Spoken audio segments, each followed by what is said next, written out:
Okay guys, now we're going to take a look at some of the transactions that a company might face with respect to purchases and sales that they might make as merchandisers. And we're going to use the perpetual inventory system as it is most commonly used now.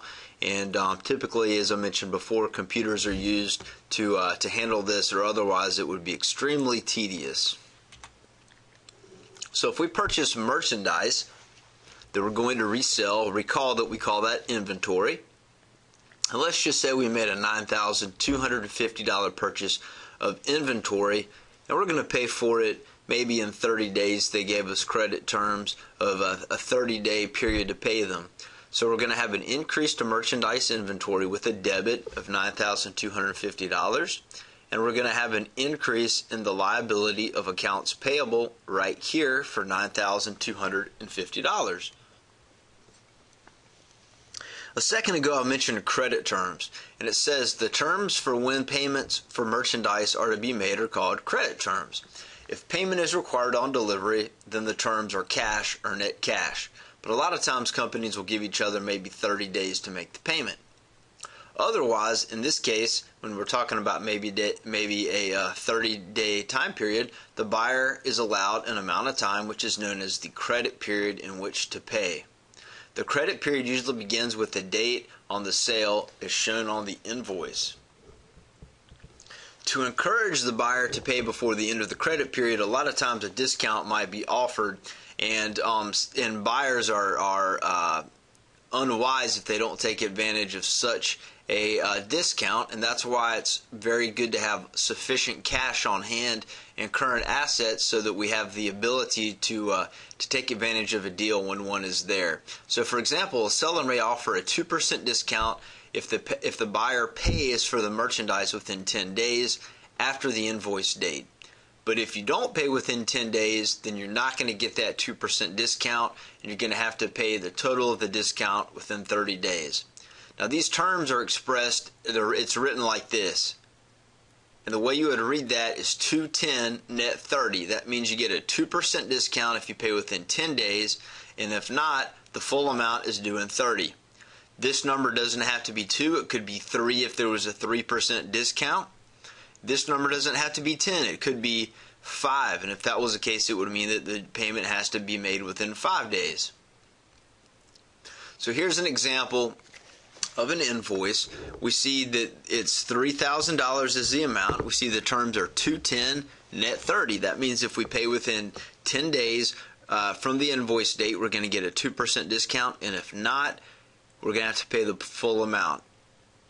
So this might look a little bit scary at first, but if we were given the 30 days right here to pay, it's going to take us from here to here. If we take advantage of the discount, we can pay on any of these days and get a 2% discount.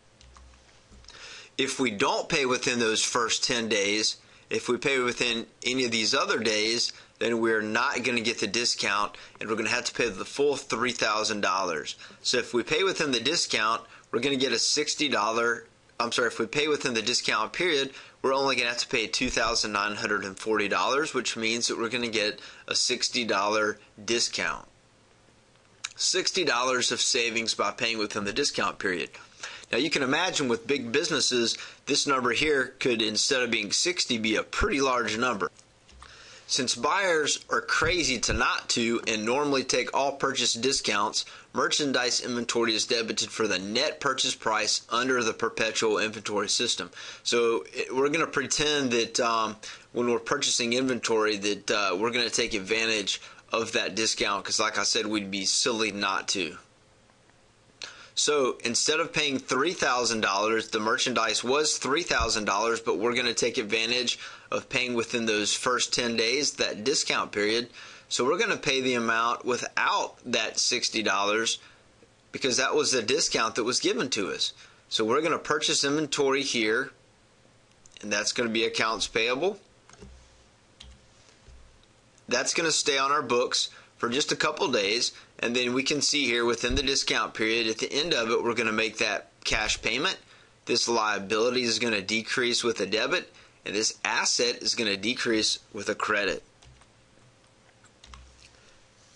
many times a company might need to return an item, maybe the wrong size showed up, and in that case we're going to deal with a return.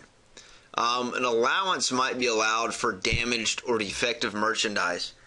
Perhaps something shows up with water damage, or the edges are kind of scratched or broken, and the buyer might contact the seller and request a discount, since perhaps they ordered an automobile part and it showed up and it was scratched, and instead of sending it back, they say, hey, why don't you just knock $15 off the invoice and we'll call it even. So that would be an example of an allowance. So let's pretend here it says Net Solutions records a return of merchandise indicated in the debit memo on this past slide here. So there was a debit memo. Actually I think I deleted that slide, but there was a debit memo just showing that we're sending this inventory back. And because we're sending the inventory back, we're pretending that we're sending $900 back. We're going to reduce our inventory because we no longer have that inventory. And we are also going to, here in accounts payable, reduce that liability because we no longer owe the money for that. Let's take an example here, and we're going to assume that on May 2nd we purchased $5,000 of merchandise on account from Delta Data Link. Okay, and then we're going to return $1,000 of the merchandise purchased on May 2nd, and then later we're going to pay for the purchase on May 2nd less the return and discount. So remember, we have that discount of 2%, so this is what we use to record the purchase. Then we'd return to $1,000, but we have to reduce that also by the 2%, which means that we're returning $980 worth of inventory, so we reduce our inventory and reduce our liability. And in the end, we're going to pay cash for the amount here, $3,920. That's what we owe them, so we're going to pay them cash. And another way to think about it is we had a $5,000 purchase, we returned $1,000, so that only left us with $4,000. And if we take advantage of that 2% discount, that means we only have to pay $3,920. Let's shift gears now and pretend we are the company that's making sales. So when we make a cash sale, and let's say it was $1,800 in this example, this is nothing new to you. We would credit sales and we debit cash if this was a cash sale. If we were going to receive payment later, this would say accounts receivable.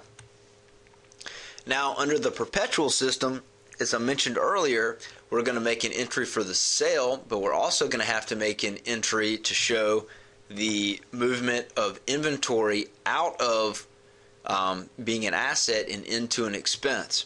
And a second ago, look, we sold $1,800 worth, and now this is only $1,200 worth. The reason this number is smaller is because we have to mark up the price on the inventory when we sell things, right? If Walmart sold shampoo for $2 and they paid $2 for it, they're not going to stay in business very long, right? So in this case, we sold $1,800 worth of inventory, and this is what it cost us, $1,200. So we reduce inventory and we expense it with this expense. This is an expense. It's called cost of goods sold, or also known as cost of merchandise sold. Here's another example. If we made a sale on account and we're dealing with $18,000 worth of sales, we credit sales revenue. That increases our equity, and we increase this accounts receivable, which is a claim to future cash we're going to receive. And down here we show, once again, cost of merchandise sold is going to be debited to increase that expense, which hurts equity, and merchandise inventory is going to be credited to show the decrease in that asset. So a second ago, you remember we discussed purchase discounts that were made in order for us as the buyer to take advantage of a discount. But from the seller standpoint, we call those our customer discounts. And once again, 210 net 30. Now we're the people that are providing a 2% sales discount. Because think about it, merchandisers both buy things and sell them. Okay, so if, that's what we're dealing with, 210 net 30, so a 2% discount within 10 days. And let's take a look at what the sale would look like.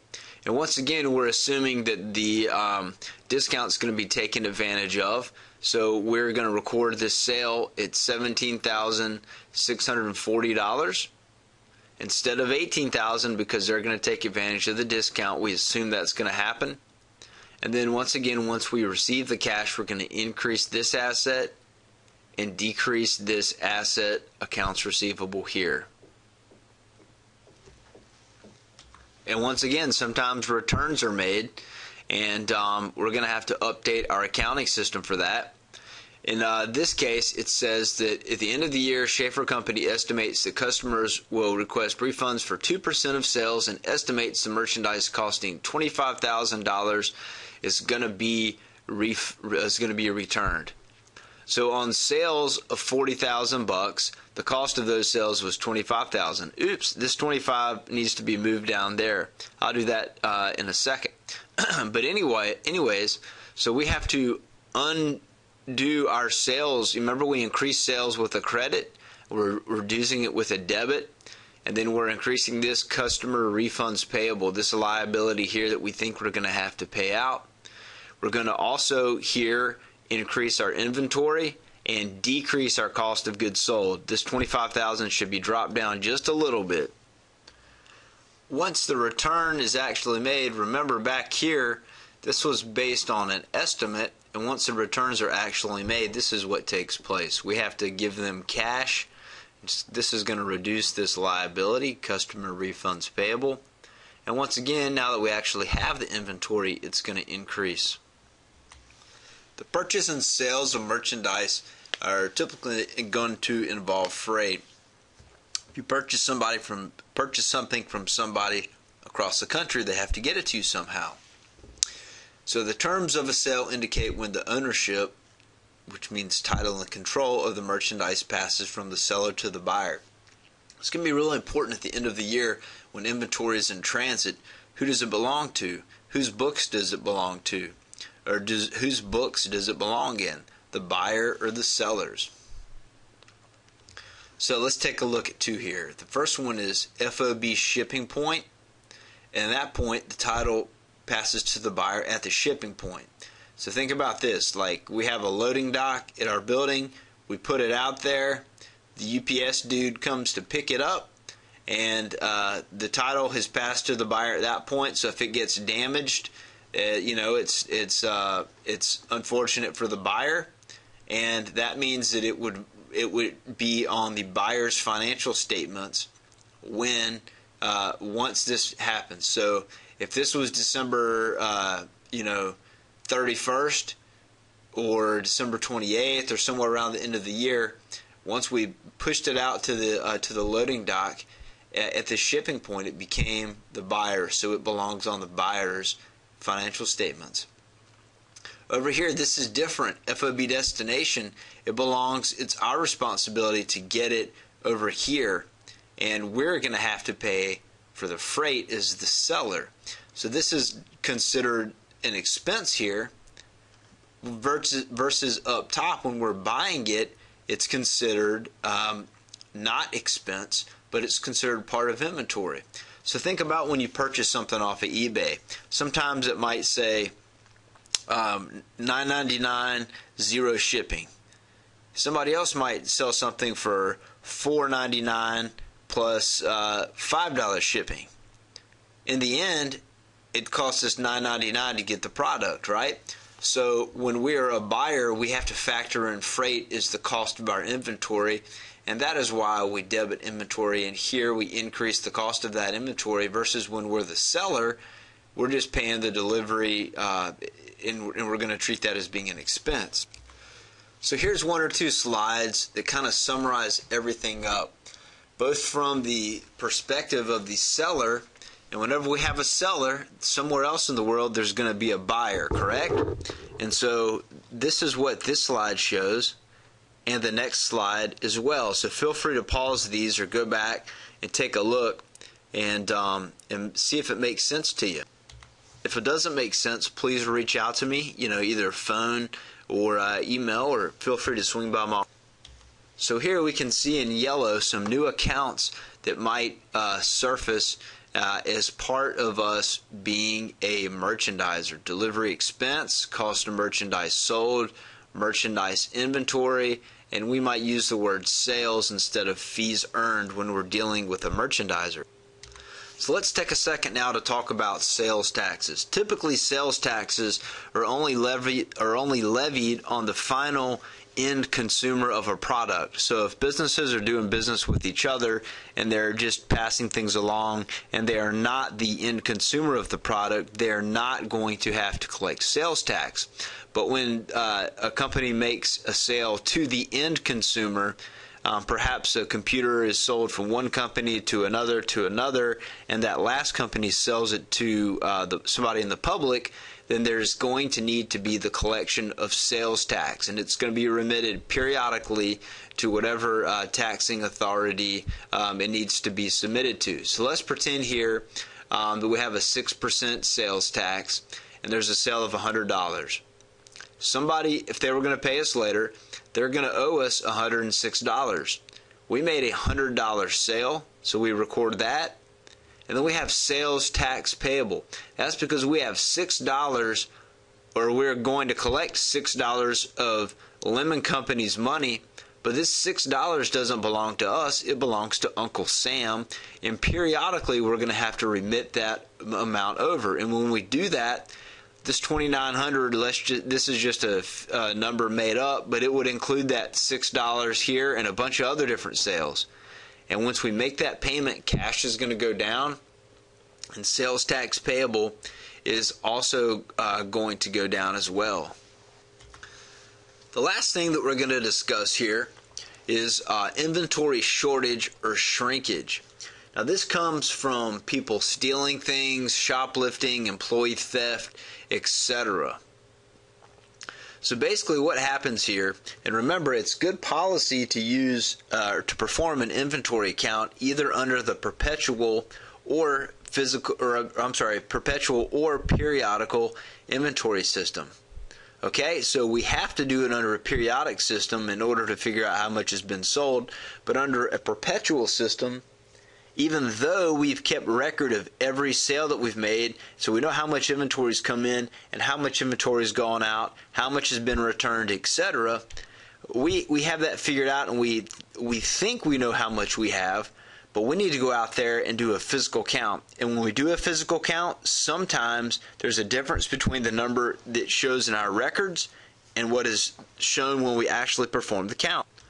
So in this example, if our records show that we had $63,950 of inventory available for sale, we go out and we count it up, and we only have $62,150. That means we have $1,800 of inventory shrinkage, and like I said, typically that's coming from something like inventory theft or breakage. Alright, typically there's going to be shrinkage. We don't normally find that we have more inventory on our shelves because, like I mentioned before, when there's riots, people aren't breaking into shops to put TVs in, and typically people, if they break into somewhere like Target, they're not bringing inventory in to leave, they're taking things out, right? And so this is an entry we would make to adjust our inventory down and increase our cost of goods sold for inventory shrinkage. Okay? Now after this entry, the balance of inventory in the accounting records should match the physical count. I hope this video has been helpful, and like I said and always say, if you have any troubles or concerns, please let me know. Have a great